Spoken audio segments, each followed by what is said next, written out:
Okay, so can we start now? Will have joined.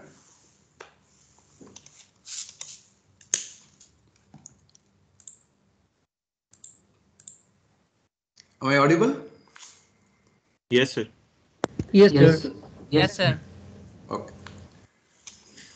So today we'll see current gain in common collector configurations, right?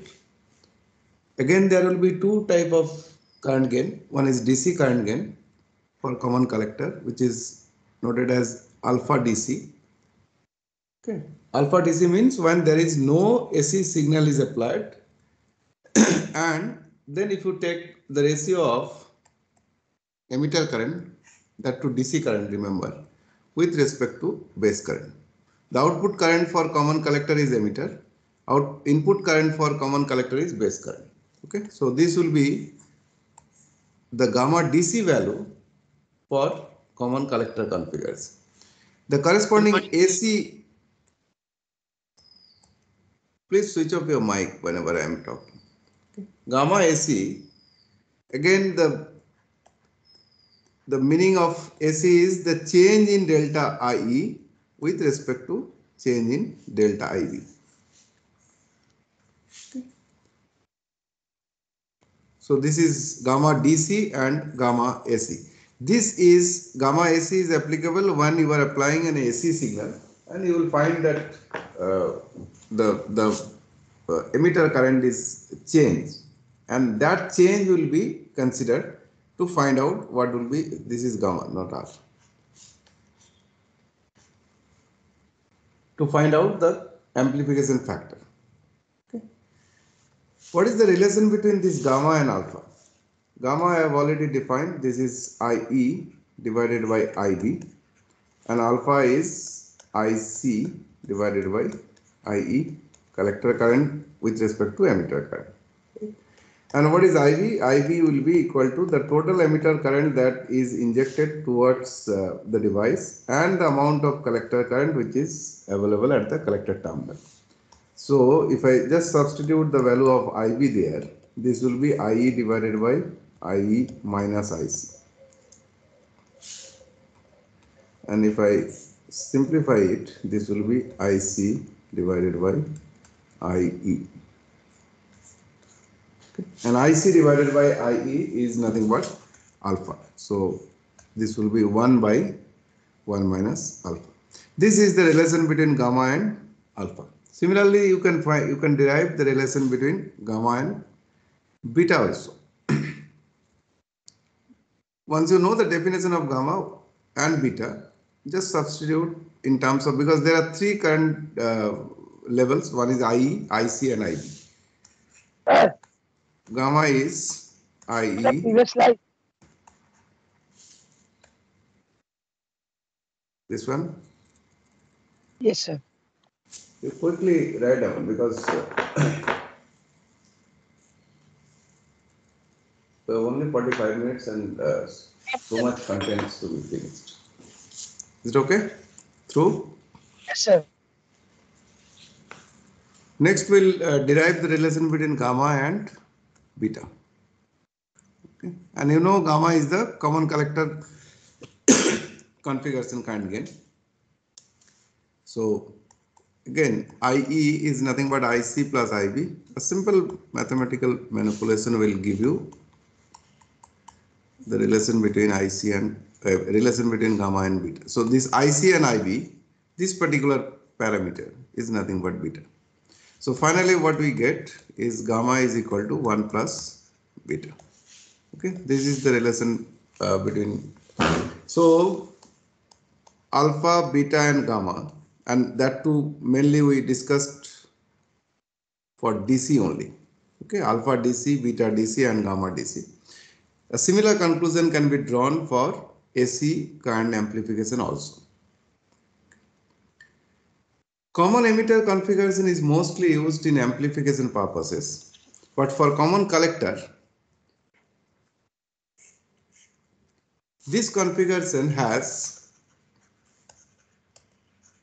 high input impedance and low output impedance. Okay. And now you understand if input impedance is high, and we have already discussed RO by IRI, this will give you the gain of the approximately. This will give you the gain of the amplifier. Now if RO is very less because it's low in output impedance, so definitely you will find it is less than 1. Okay. So common collector configuration is not used for amplification purposes.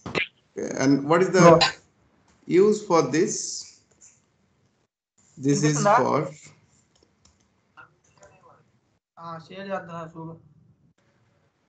you are recorded, remember, those who are talking.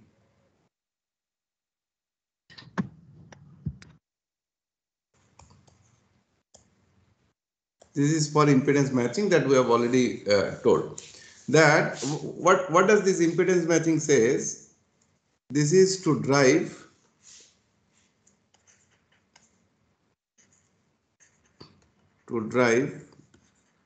a low impedance load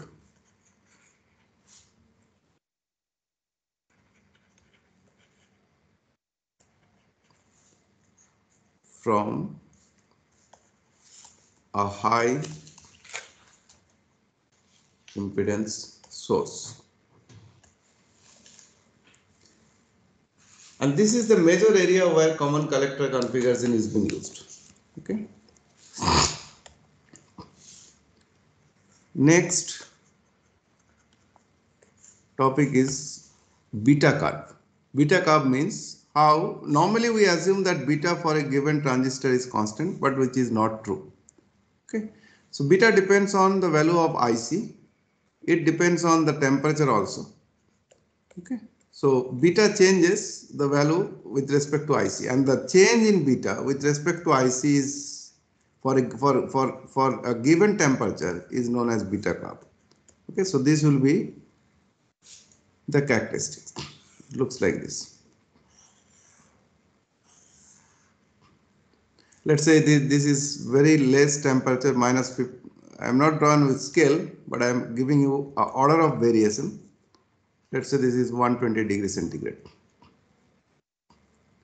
Okay. So for a given IC at lower temperature, you will find the beta value is less. Same value of IC, let's say IC1, at higher temperature you will find beta value increases. Such a graph is called current gain graph, or popularly known as beta curve or beta graph. Okay, so beta is not constant. Okay, some simple numerical based on the IC alpha beta concept. I suggest you write down because it will take time if I write all these problems. For a transistor, IE is given as 10 milliampere, alpha is 0.987. Determine the value of IC and IV for the device. I repeat, for a transistor, IE is 10 milliampere, alpha is 0.987. Find out the value of IC and IV.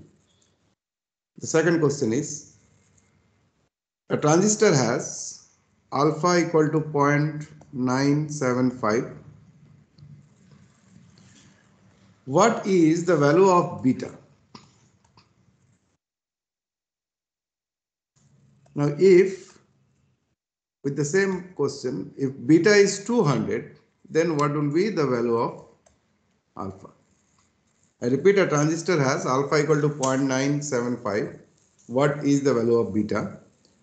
The second question is, if in the same question, the second part is beta is 200, then what will be the value of alpha? Third problem, a transistor has beta equal to 150. A transistor has beta equal to 150. Calculate the approximate collector and base current. Collector and base current. You have to calculate. If the emitter current is 10 milliampere.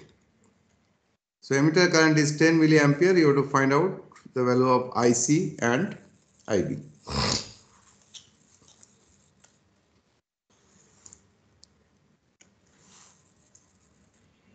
Next problem, a transistor has IB equal to 0.105 milliampere,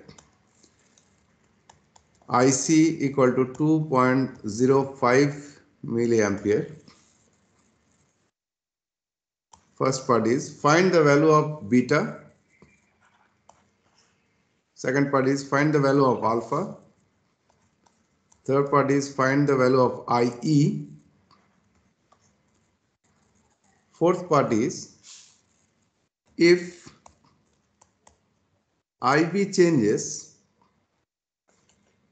by 20 plus 27 milliampere and IC changes by plus 0.65 milliampere. If IB changes by 27 milliampere, this is 0.27 milliampere. IB cannot have 27 milliampere. IB changes by 0.27 milliampere. IC changes by 0.65 milliampere. Find the new value of beta. I repeat, a transistor has IB equal to 1.05 milliampere. IC is 2.05 milliampere. Find the value of beta, alpha, IE. Fourth part is if IB changes by 0.25 milliampere and IC changes by 0.65 milliampere, then find the new value of beta. Sir, show the previous slide.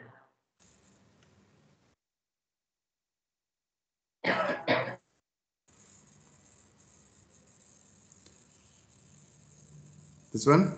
Through? Yes, sir. Sir, You can get this question from the recorded video also. You need not to go back to this because it's recorded already, right? A certain sir, what is transistor. answer? You have to calculate this answer. The calculated. Done. Question done, sir. No, you have to submit it separately. Wait. You first concentrate on the question itself. Okay. Solution you will do later. Okay, sir. IC for a certain transistor, alpha is 0.98, ICO is 5 microampere, IB is 100 microampere. Okay. ICO, sometime this is what we have discussed as ICEO, because mostly the transistor which will be used in your syllabus is common emitter configuration. And the leakage current in common emitter configuration, we have already told it is known as ICEO, collector to emitter when base is open. So even if it is written ICO or sometime it will be written as IS or sometime it will be written as I0. Okay. If nothing is mentioned, you assume it is in common emitter configuration. Okay. Or else they will just specify which particular configuration they are dealing with. For a certain transistor, alpha is 0.98, ICO is 5 microampere, IB is 100 microampere. Find the values of collector current and emitter current.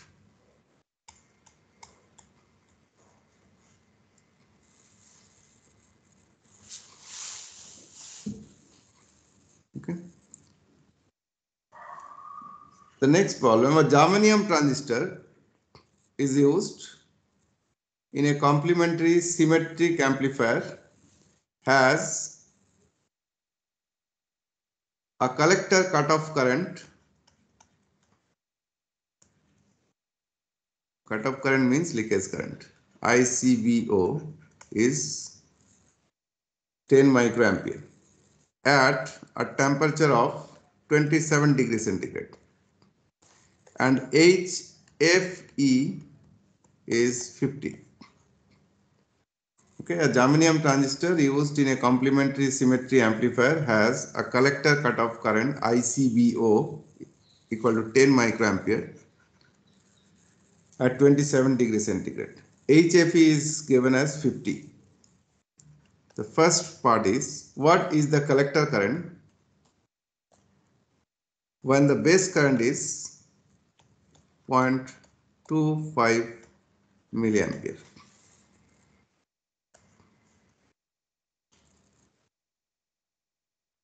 The second part is, assuming HFE does not increase with temperature. See, this HFE is nothing but the beta DC that we discussed, right? And we have already told beta DC, beta is a function of temperature also. And in your syllabus, beta is considered to be constant, or should I say it is considered to be independent of that of temperature. Truly speaking, it is not so. Okay, so beta has got dependency on temperature as well as the collector current. Okay, and the curve we have already shown, this beta curve or current transition curve, that will tell you at a particular value of collector current what will be the value of beta for a given temperature. Okay, so it will be specified as H capital Fe or beta DC. Whenever it is capital suffix come AFE, it corresponds to DC. It would have been like this, we have already given small f, small e, this corresponds to beta AC, right? Beta AC.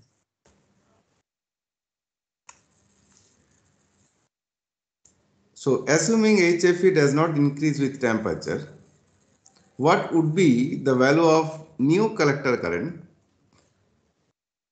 if the transistor temperature rises to 50 degrees centigrade? So initially it was 27 degrees centigrade. Now the temperature for the transistor increases to 50 degrees centigrade. You have to find out what will be the new collector current, and the collector current increase will not be determined by the value of beta. The change in beta will not be considered while calculating the value of IC. Okay, there are other parameters which will be assumed. Beta will always be there. So whatever value of beta you have we have been given, you can assume this beta for the calculation even at higher temperature. But truly speaking, I told whenever you want to design a system, okay, you cannot consider like this. That at 27 degree it is 50, at 50 degrees centigrade also it is 50. It is not like that. You have to calculate what will be the actual value of HFE from the curve, from the beta curve, for a given temperature.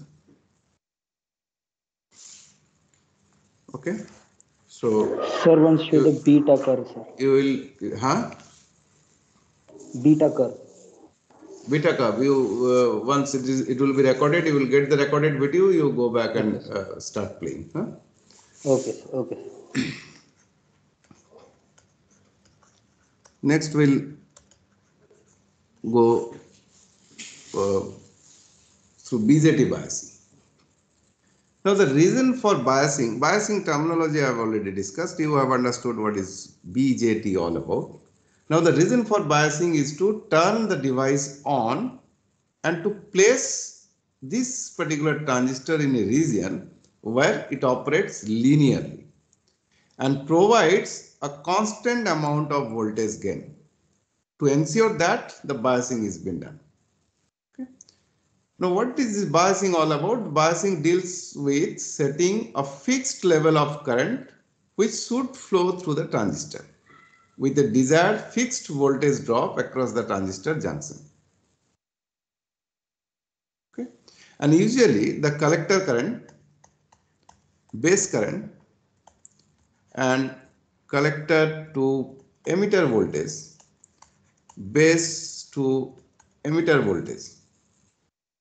Okay, These are the currents and voltages, mainly collector current, base current, collector to emitter and base to emitter voltages. These are the currents and voltages which are required to be set by the biasing circuit. So whenever I say that you design a BJT bias circuit, you have to actually calculate what will be the value of IC, IB, VCE and VBE. Okay. And the proper values of these currents and voltages allow a transistor to amplify any weak signal to a certain level which you require. What does it mean? It means that the transistor must increase the magnitude of the signal without changing its shape. That means if you have got a system like this, a signal like this, okay, if I pass through a transistor, the shape of the signal will not be altered, rather the magnitude will be altered. In this connection, there are two terminology. One is called DC operating point. Operating point means particular voltage and currents that you are going to calculate. That is DC operating point. That means DC voltages and DC current we have to calculate. And there is one more terminology called load line. Now, for proper operation of a transistor in any applications, okay, a fixed level of certain currents and voltages are set in a particular transistor. And these values of currents and voltages define the point at which the transistor operates. Okay. This point actually is called operating point. So whenever we are talking of DC voltages and currents, this will be called as DC operating point. If we consider AC currents and voltages, we will consider AC operating point. But to first you have to fix up the DC operating point, and then we will go for load line. Here you will find, you will get DC load line, you will get AC load line. We'll define what is this AC load line and DC load line. First, you understand operating point means particular current and voltages, and that should not change during the entire operation of the circuit. And you have to ensure that this is fixed. Operating point is fixed. Fixed means it will not be altered by any other interference. Like temperature is a major source to change the parameter of currents and voltages. Why? Because I have told that beta itself gets changed.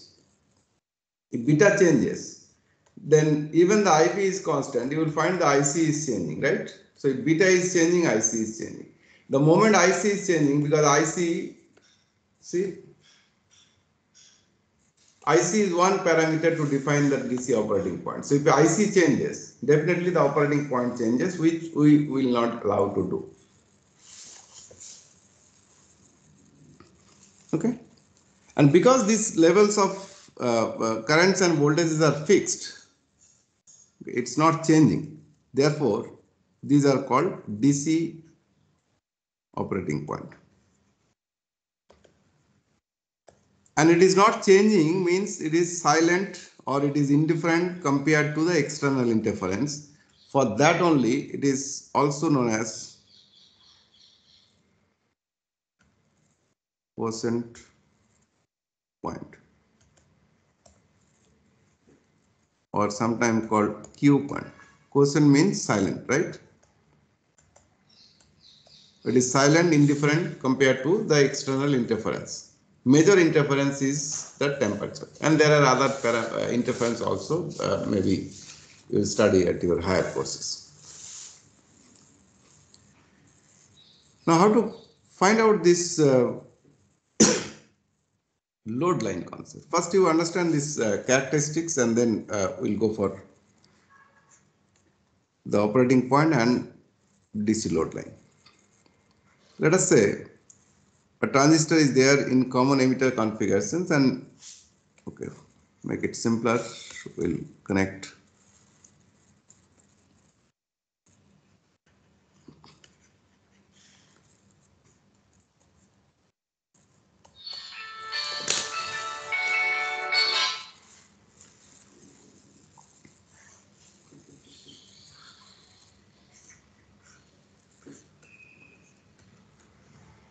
the resistances are given to limit the current. let us mark VBB. I'm telling you different voltages level. This is base, this is collector, this terminal is emitter. So the voltage across this collector to emitter is VCE, assuming that C is at higher potential than that of E. Because E is at ground potentials, okay? So E will be at its lowest level. This voltage is VBE. Upper one is positive, lower one is negative, okay? The current flowing through the terminal, we'll use some other color.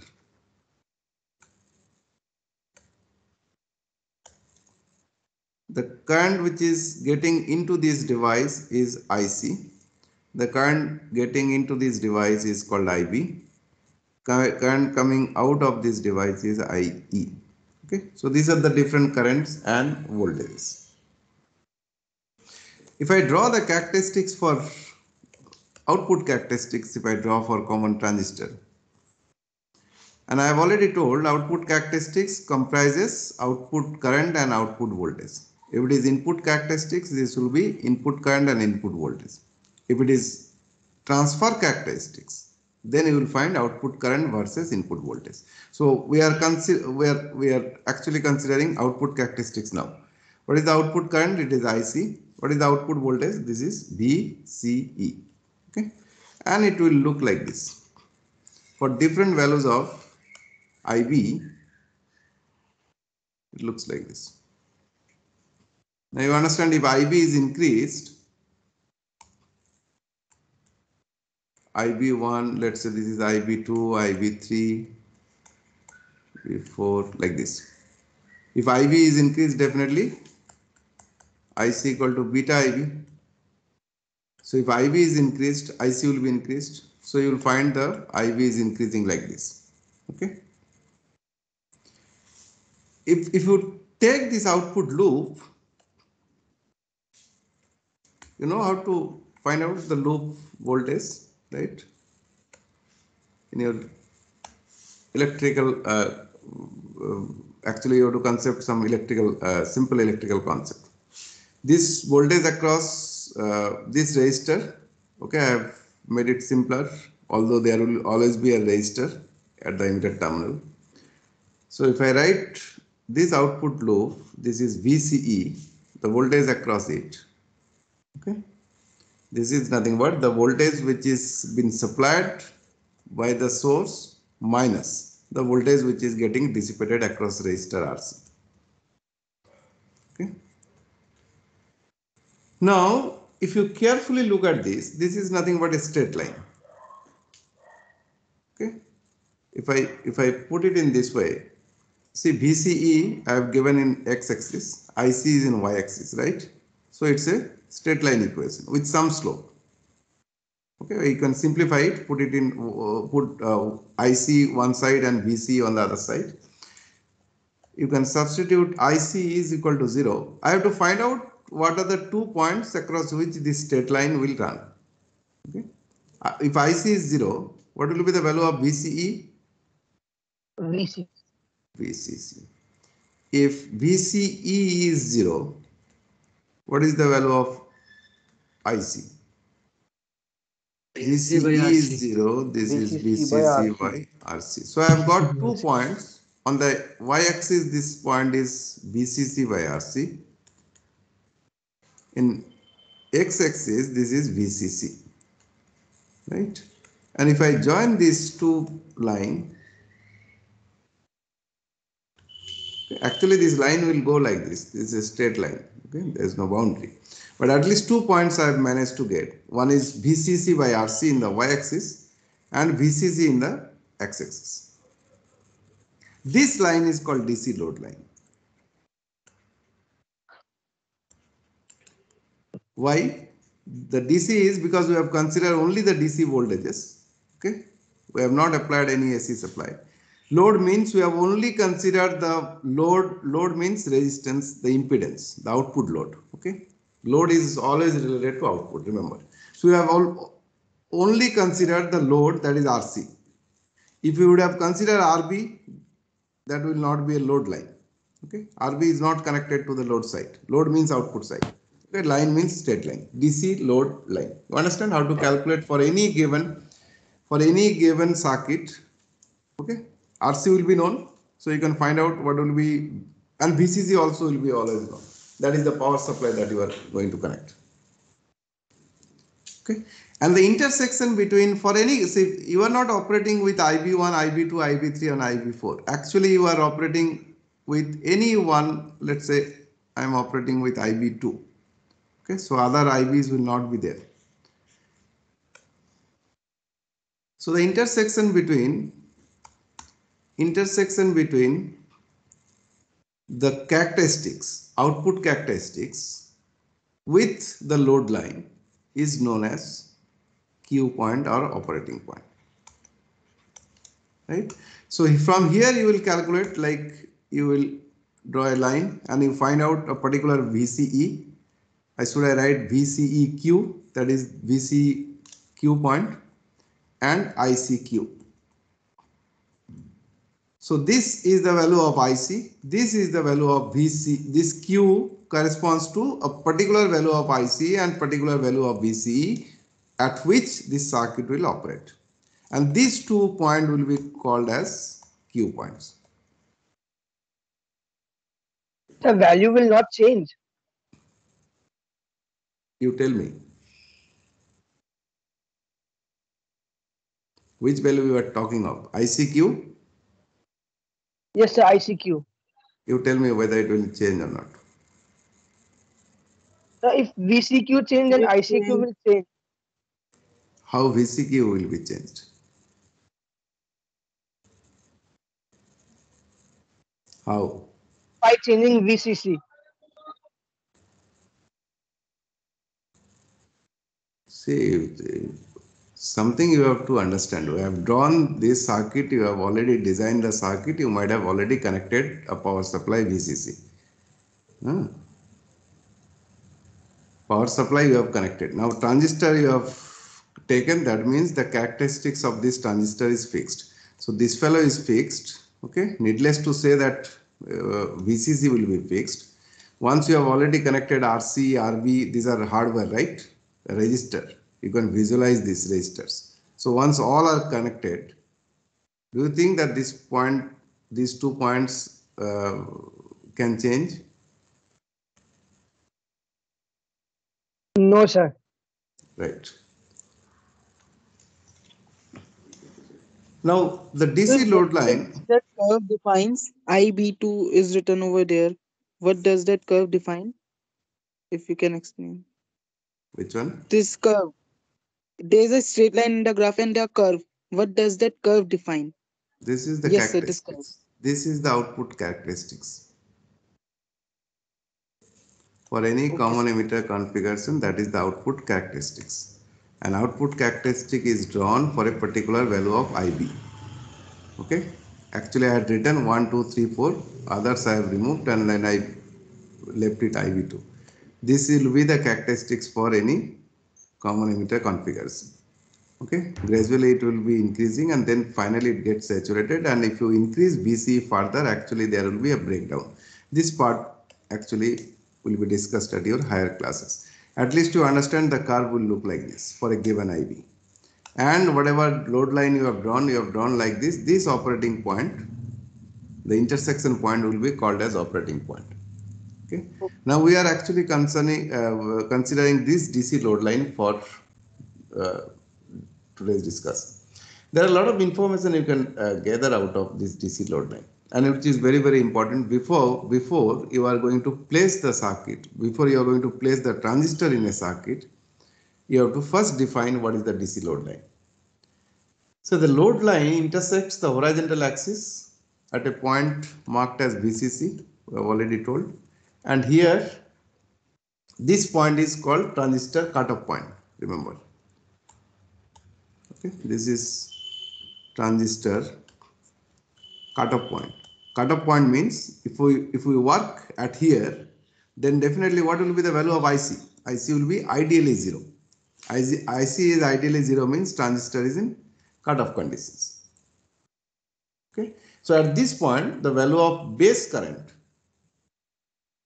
and collector current will also be 0. Right? If you are operating here, that means there will be one. I will use some other color. If you are operating here, this blue line, okay, the intersection of DC load line and this. So IB, now here also you can understand. If IC is 0, if I go back, what will be the value of IB? IB is also 0. Okay. So that is the reason why it is called transistor cutoff point. On the vertical axis, it intersects at a point of VCC by RC. Okay. And this point is called transistor saturation point. These 2 points are very, very important. One is saturation point. And normally, we neither work at saturation point nor at cutoff point. We work at somewhere in between, and truly speaking, we will try to choose the midway of the DC load line, and there is a specific reason why we go for it. Okay, so saturation point, you understand? Saturation point means even the value of VCE is 0, you will get the maximum current. Okay, maximum current possible out of the circuit is maximum current. I am referring maximum collector current. Okay, maximum load current I am referring. This is VCC by RC. So at this point, the collector current will be at its maximum level. And the corresponding, even though the drawing shows that VCE will be 0, but there is a nomenclature for this. This is called VCE saturation, for which IC will get maximum level. So how do you define VCE sat? VCE sat is the voltage across collector to emitter, for which IC is at its maximum level. Approximately, you can say this will be approximately equal to 0, but not. You can say it's very small. Don't write 0. Okay, small, very, very small. And you note down that the region lying in between the saturation and cutoff of the load line is called active region or linear region of the transistor operation. Anywhere in between saturation and cutoff, you can work. Ideally speaking, to get the maximum benefit out of it, what do we work? We work at the midway of the load line.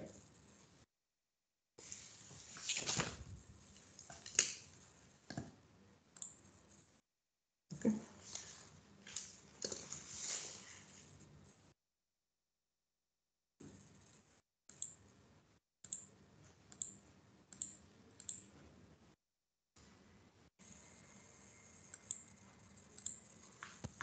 Sir, one thing I have to ask.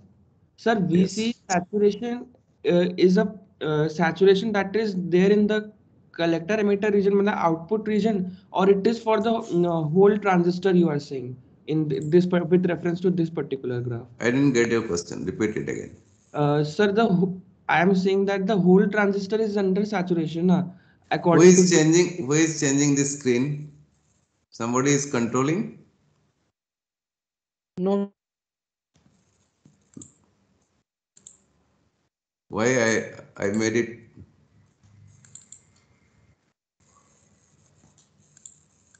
Let me check. Somebody is doing on this. See, everything is recorded. So later on, you cannot come and say that, okay, unknowingly my younger brother has come and switched on this. Okay, last time one gentleman came and informed me. Okay, now tell me your question. Sir, I'm saying that VC saturation is defined for the whole transistor, no? Meaning whole transistor is undergoing the saturation. Yes. So, sir, it is another method of defining. Like in the previous class, we defined saturation as both the terminals are under, meaning output and input terminals are under forward bias. So it is another definition. Transistor saturation and saturation point of the circuit, these two are different. We are already in the circuit level, employing one transistor with a given value of DC currents and DC voltages. Okay, after applying VCC, IC, IB and everything, we are going to find out some particular point. I am not talking of transistor. Okay, This particular point is called cutoff point. Cutoff point means cutoff working point. So if you work at here, the value of IC will be 0. If you work at saturation point, work means transistor is same. Transistor is not going to have active region or passive region. Okay, it all depends on it. Everything is in remember it is in amplifier connection. Amplifier in the sense, amplifier means Active input region. region of operation of the transistor is different, and once the transistor is connected inside the circuit, after selecting a suitable value of IC and VCE, then you are plotting this DC load line to tell which particular value of IC and VCE you will get out of it. Okay, so transistor is not in saturation. Okay, saturation point is a particular value of IC and VCE for which you will get the maximum value of IC. But the transistor will be in first junction will be forward biased, second junction will be reverse biased. That's for sure. Okay. Thank you. Thank you, sir. Sir, one question. Yes. Sir, if at saturation point we get the maximum IC, so why don't we work at that point? Why we take a midpoint between saturation and cutoff? Yes.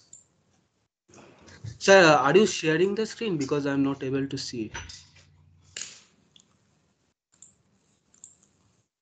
I'm sharing, but some of your friend has done something, then probably you will not be. See, somebody is now it is coming. Yes, sir. Yes, sir. Yes, sir. Sir, at saturation point, IB will also be at its peak level. See, some of the things is understood. Okay. The major key points I am telling, there are a lot of conclusion you can draw out of it, right? If I say that IC is at its peak level, then definitely there are other associated beta. If beta is constant, I will say that IB also will be in peak level. Okay. Okay. Key information I am sharing. Okay. Where it is gone. Okay, somebody asked that why, because there is a provision to get maximum collector current, why you are operating at somewhere else instead of saturation region. Where should be this Q point located? Okay. I will draw certain 3 different points. I will operate at saturation, or should I say Q point nearer to saturation. I will operate at Q point nearer to cutoff and Q point at the mid. Okay, and accordingly I will draw 3 figures and you tell me which one is more suitable. Okay, let us say this is the DC load line with some values of RC and IB. Okay, so this side is IC, this side is VCE, and you know this value. Okay, let us say my operating point is somewhere here. It is nearer to Saturation point. saturation. Okay, so I am drawing a certain reference line. If I have to amplify,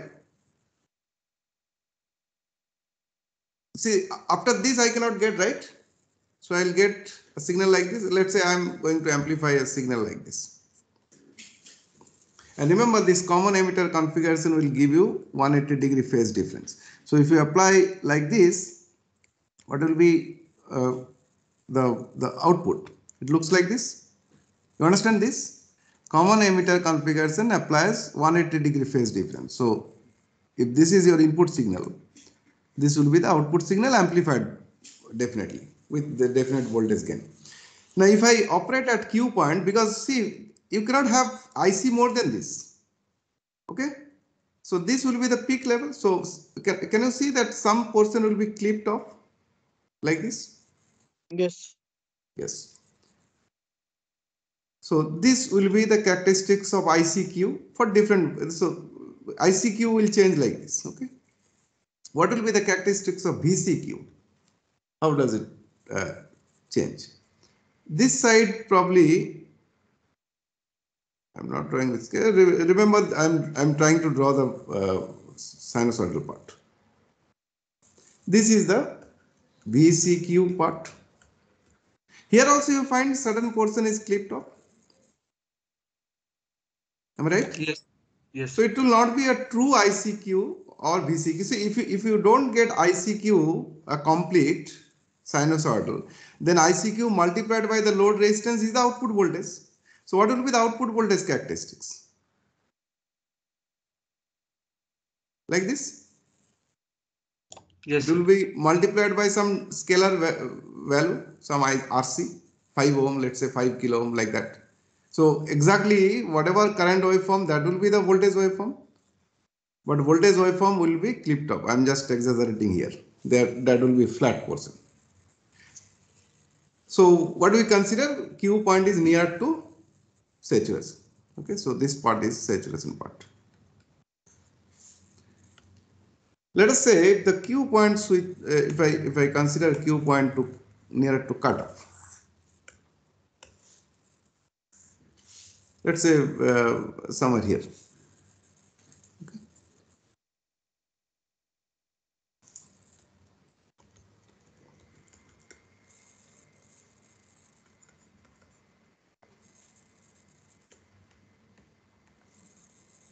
To try to draw with scale, so things will be visible more. What will be, this is IC, this will be VCE. What will be the IC characteristics now? It will be reverse, 180-degree phase difference. So first I will draw here. This part is probably okay. Sinusoidal you can follow clearly.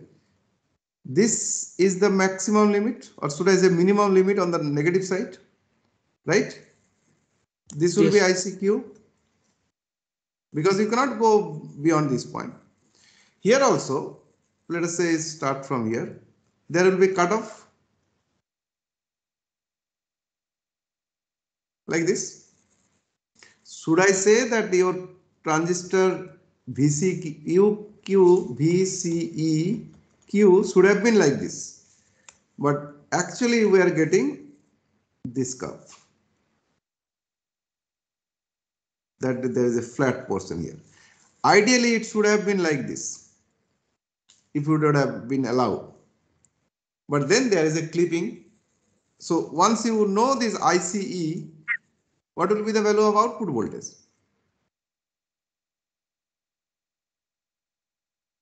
Look like this.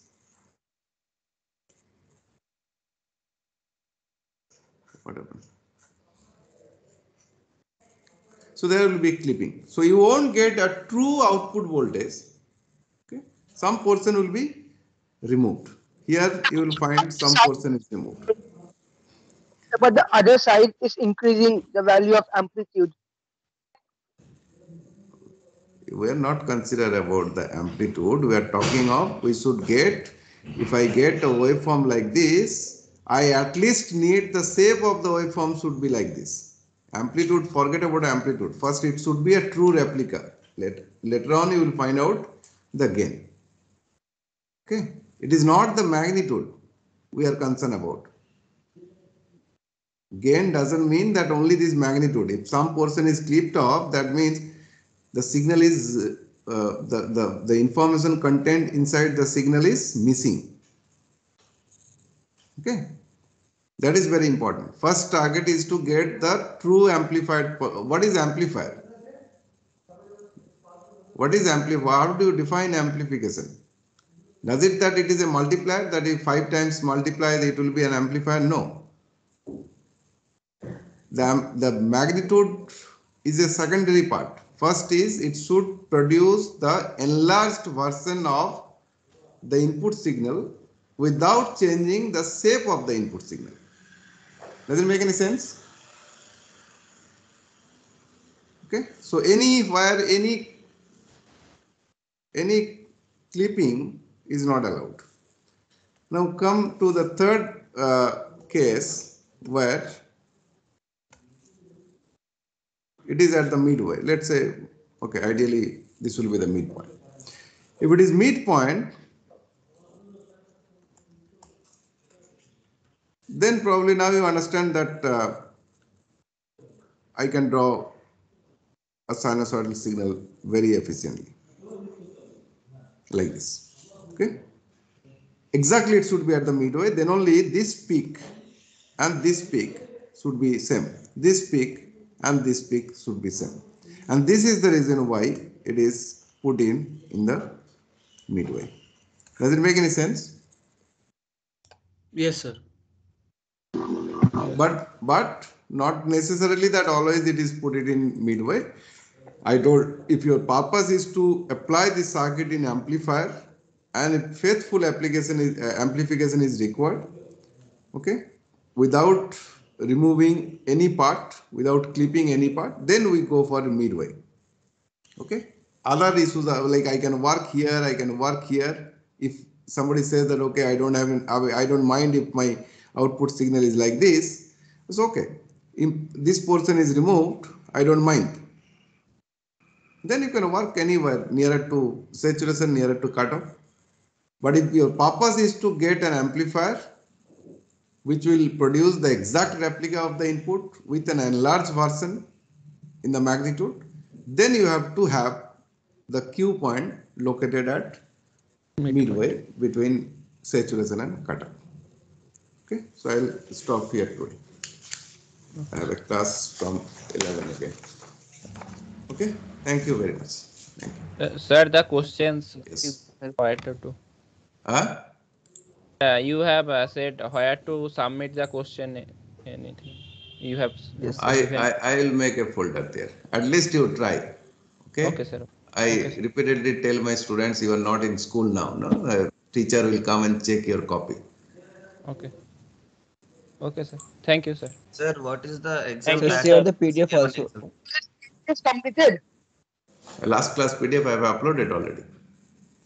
This Sir, chapter what is is A1 completed. pattern? One of you tell, no? One of you tell what Sir, is your what is query. CA1 exam pattern? I mean, all questions are MCQs or any descriptive type? Regarding exam, you contact Professor Majumdar. Very first day I told, okay? Regarding exam, he will be the best person to answer. Yeah. Any other query? Sir, share today PDF. So this chapter is completed. Which chapter? The BPJ.